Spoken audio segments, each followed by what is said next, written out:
আপনি যদি একদমই নতুন রাঁধুনি হয়ে থাকেন তাহলে আজকের ভিডিওটা আপনার অনেক বেশি উপকারে আসবে। তো আজকে প্রথমবারের মতো আমি রান্না করেছি খাসির মাংস আর বাসমতি চাল দিয়ে স্পেশাল দম বিরিয়ানি। যারা বাসমতি রাইস দিয়ে বিরিয়ানি তৈরি করতে গেলে চালটা ভেঙে যায়, পারফেক্ট হয় না, আজকে কিছু ছোট ছোট টিপস শেয়ার করব, সেগুলো জানলে কিন্তু আপনারা পারফেক্ট ভাবে তৈরি করতে পারবেন। তো চলুন আর কথা না বাড়িয়ে মাটির চুলায় কিভাবে পারফেক্ট দম বিরিয়ানি রান্না করি সেটা শেয়ার করা যাক।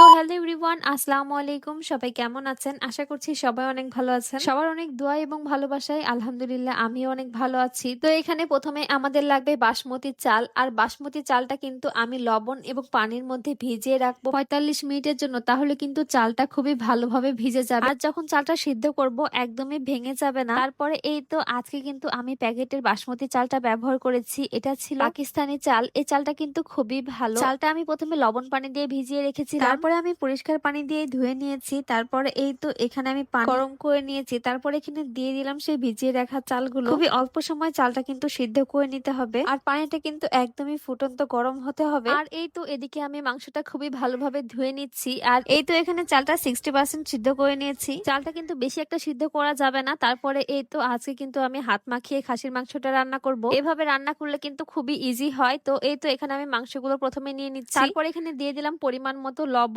আর এখানে দিয়ে দিলাম পেঁয়াজ কুচি আর কাঁচামরিচ কুচি। তারপর এখানে বাকি মশলাগুলো দিয়ে দেব। এখানে দিয়ে দিলাম প্রথমে আদা বাটা। খাসির মাংসে কিন্তু আদা বাটা একটু বেশি পরিমাণে লাগে। তারপর এখানে দিয়ে দিলাম রসুন বাটা। তারপর এখানে দিয়ে দিলাম শুকনো মরিচের গুঁড়ো। যদিও রাঁধুনি বিরিয়ানি মশলায় কিন্তু সব ধরনের গুঁড়া মশলাই থাকে, আমার কাছে তো শানের মশলাটাও অনেক বেশি ভালো লাগে। তো এই তো বাড়িতে যেহেতু রাঁধুনি মশলা ছিল তাই এটাই আজকে ব্যবহার করব। প্রতি কেজি মাংসের জন্য কিন্তু 1 প্যাকেট রাঁধুনি বিরিয়ানির মশলা লাগে। এখানে মশলা দেওয়া শেষ। তারপর এখানে একটা গুরুত্বপূর্ণ জিনিস দিয়ে দেবো, সেটা হচ্ছে টক দই। আর এখানে আমার শাশুড়ি আমার ডিপ ফ্রিজে টক দই রেখেছে, তাই এখানে একটু কেটে দিয়ে দিলাম। তারপর এখানে দিয়ে দিলাম পরিমাণ মতো সয়াবিন তেল। তেলটা একটু কম পরিমাণে দিয়েছি কারণ খাসির মাংসে কিন্তু বেশ তেল থাকে। তারপরে এই তো সব মশলা দেওয়া শেষ। এবারে আমি হাত দিয়ে খুবই ভালোভাবে মাখিয়ে নিচ্ছি। এভাবে হাত দিয়ে মাখিয়ে মেরিনেট করে রাখলে কিন্তু মশলাটা খুবই ভালোভাবে ভেতরে ঢুকে যায়। আর দেখেন মাংসের পিসগুলো মাশাআল্লাহ বেশ বড় বড় ছিল। এবারে আমি খুবই ভালোভাবে মাংসটা রান্না করে নিচ্ছি। একদিকে চালটাও সিদ্ধ হয়ে গিয়েছে আর এই তো এখানে মাংসটাও রান্না করে নিয়েছি। তো আজকের রান্নাটা কিন্তু আমি একটু অন্যভাবে রান্না করব। তো এই তো এখানে আমি নিয়ে নিয়েছি দুধ। গরুর দুধটা আমি আগে থেকে জাল করে ঘন করে রেখেছিলাম। তারপরে এখানে জাফরানের কালার ব্যবহার করেছি। তারপরে এই তো এখানে দিয়ে দিব সিদ্ধ করে রাখা বাসমতি চাল। তারপরে এই তো চাল দেওয়া হয়ে গিয়েছে। এবারে দিয়ে দিব রান্না করা মাংসটা। আজকে কিন্তু সম্পূর্ণ অন্যরকম ভাবে রান্না করছি। সব উপকরণগুলো কিন্তু আমি লেয়ারে লেয়ারে দেব।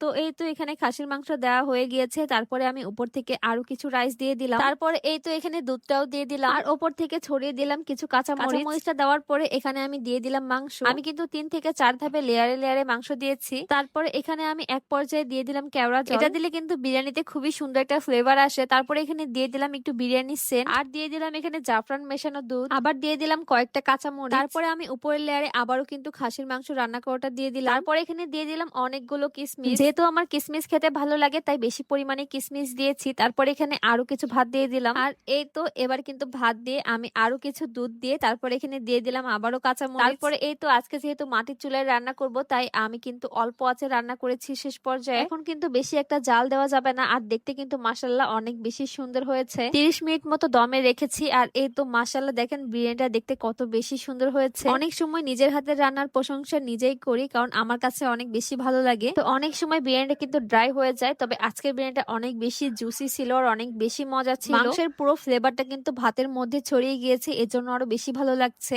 আপনারাও কিন্তু খাসির মাংস দিয়ে এই রেসিপিটা ট্রাই করতে পারেন। ভিডিওটা কেমন লাগলো অবশ্যই জানাবেন। আল্লাহ হাফেজ, আসসালামু আলাইকুম।